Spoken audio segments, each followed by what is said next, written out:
Of course, with there only being two of them, that wasn't a problem. When we enter the first room, the door, which is very old, creaks, and I make quite a show of that door creaking in a dark room where they've just entered from outside. And Sarah was hanging on to her husband quite tightly. And then we go through a corridor where it has been shown that strange things happen often to when we have teams of investigators coming through, and their instruments sometimes go awry. And then we climb the stairs, the haunted staircase. And I ask always the last man in the line, to go back down the stairs and test the bottom three steps where an event happened many, many years ago. And of course, husband, who was also a little bit timid, not not scared, but the atmosphere certainly was getting to him. Went back down the stairs and tested the three steps and came back up. And then we went round towards what we call the plague room, where we explain the stories of the three plagues in Stratford. And Sarah was standing behind her husband, and as I was talking, she suddenly went, "Ah!"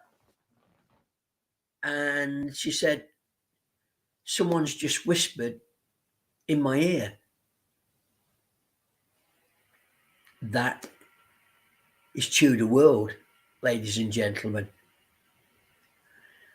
Now, as we went towards the final story, we've taken I've taken them both through the separate rooms and told them the story of Tudor World. And then we go into a barn and I tell them the final story where I ask women to enter the barn and then take a moment to decide whether to sit on benches on the far side of the barn or on the near side.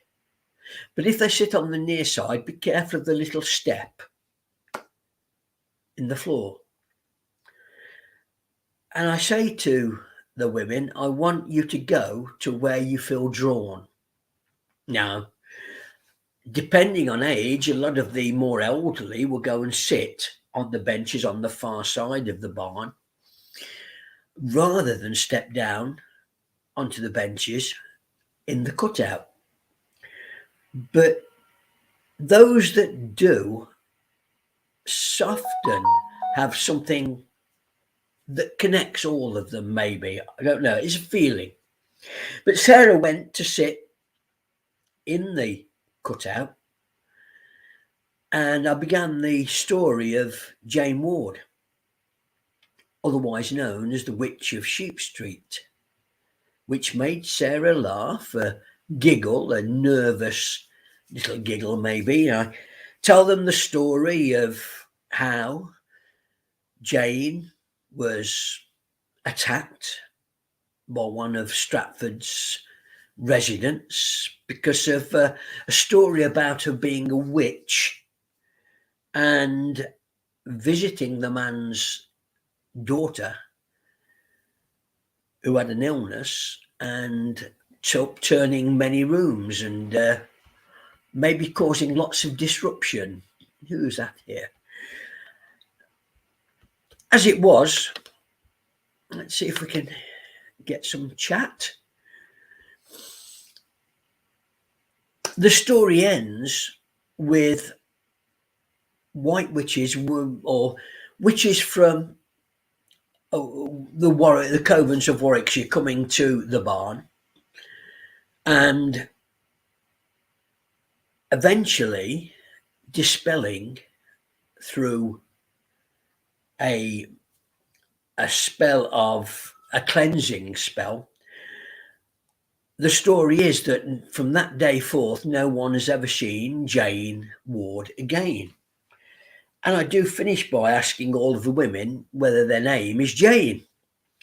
And obviously, most of them say no, but on 3 occasions, a woman has said, my middle name's Jane, which we play on a little and it raises a laugh. And then, of course, Jane said, my middle name's Jane. My mother's first name's Jane. And she is a white witch. Which brought the story, I think, to a fabulous conclusion. And as we walk back towards the gate to leave, they both thanked me for the education and the entertainment that I'd given on the way round. But Jane or Sarah had certainly left an impression. So, ladies and gentlemen, that's Tudor World on the ghost tour. So if it is something that you would like to encounter, an adventure even, get yourself along to Stratford on Avon and have a look at Tudor World, eh?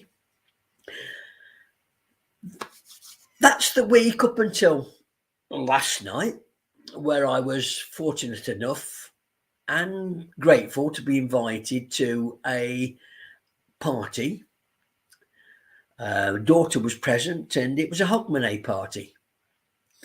And I was asked to play the flute there and it went well. Haggis was taken and I do quite enjoy the way they cooked the haggis in the house. There was maybe 20, 25 people in attendance and lots of chatter, lots of good humour and lots of good music, Scottish dancing and folk dancing and Morris dancing took place.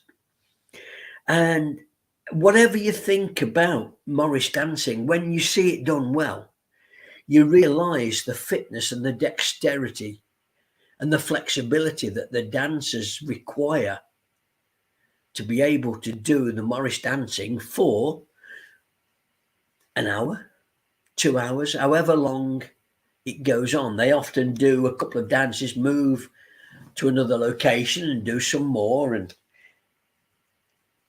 it's on hard surfaces, so the joints, I assume, must take a little bit of hammering, but the people at the dance have been doing it for a long time and they did it well. I was impressed, very impressed. It meant probably 2 o'clock in the morning that we finally retired to bed, but a good night was had by all. And then it was home this morning to a very, very frosty walk through a village back towards the main town centre and a bus home. So, yeah, a good day was had by all. And then I got back and came onto the computer. And as you know, I'm starting now to talk about worldview, my worldview, my take on what I think is going to be happening within the next couple of years. And I came across an article written by a Jared A. Brock. You will own absolutely nothing by 2050, and here's exactly how it will happen. I actually think Jared is way out by at least 20 years. But the picture shows Klaus Schwab of the World Economic Forum sitting in the chair, as he is known to do, and lecturing on the future, the globalist future of the world. You'll own nothing by 2050. How will that work? Well, the example Jared gives is that he says you go into IKEA and a mattress in IKEA is $600, which you can easily afford. But what about in the future if Klaus Schwab's plans come to fruition? You're asked to rent the mattress for, what is it, $60, $80? Let me just check. Let's have a look here. There we go.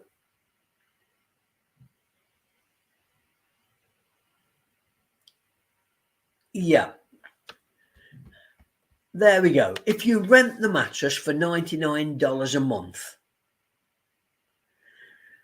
that's $100 nearly a month. So in 6 months, you have paid for the mattress. Now, are you going to rent another one, or are you going to keep renting that mattress for 2, 3, 4 years, 5 years? How much more profit has that major company made out of making you rent the mattress? How about renting a car, not buying it? How about renting a freezer, a fridge, a cooker, not buying it? How about renting everything and not buying it? And through renting it, being open to the possibility that whoever is renting that piece of equipment to you can very quickly take it off you, snatch it away, increase the rent.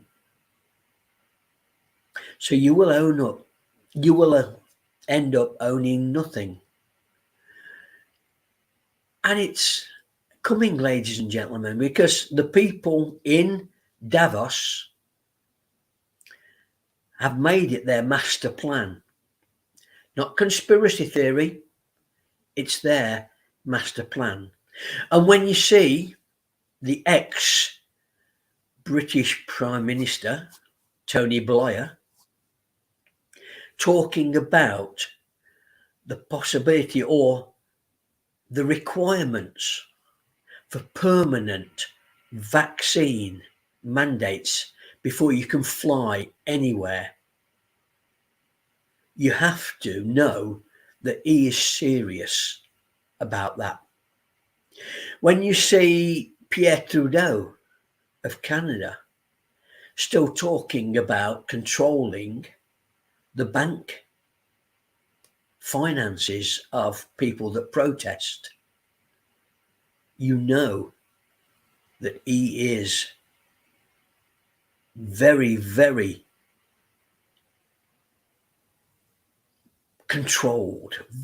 controlling. He's determined to make this part of the plan. And I come back to when you see people buying up farmland, billionaires buying up farmland, and knowing that they probably won't grow anything on the farm because it'll just stop you growing anything on the farm. The plan comes down to, let's see where we go. You're not allowed to travel unless you take whatever vaccines the establishment deem you need to take. You are not allowed to own anything. So whatever it is you have is can be taken from you at the drop of a digit, a drop of a press of a key on a computer. I know we've talked about these limits, these zone limits in cities, which looks as if it's taking off, cutting down your possibilities of traveling to perhaps get together with other communities. It's my call, I think, to business owners out there, business owners who are working so hard in an economy that's getting tougher Entrepreneurs won't give up. They will work more hours. They'll work smarter maybe, but they will work damn hard to keep paddling, trying to get upstream. Because if they go downstream, it's the end, isn't it? The weir's there over the top. So we'll paddle and paddle to go against the stream. And then perhaps even having beaten the tides, beaten the flow, beaten the current, the powers that be decide that we can't keep what we've earned, what our families, what we've earned, worked for our families. And so, ladies and gentlemen, it's time, I think, for the fight back to come. It's time for business owners and mothers and fathers, granddads, uncles to start getting together and banding together, seeking ways to beat this globalist plan. Because believe me, it's coming. And if we look at America, it'll be coming with the pressure of the security and law agencies behind it. I remember films back perhaps in the 80s, 90s of free people having to go underground to defeat the establishment that had controlled their locations, their cities, their towns, their villages. You must remember some of them if you're my age. Free people trying to fight back against the establishment. And these talks of implanting chips so that you can travel anywhere just with the chip in your hand, planted in the brain. Frightening, ladies and gentlemen. Time to fight back. Have a week. Have a great day. And perhaps I'll see you next week. Take care.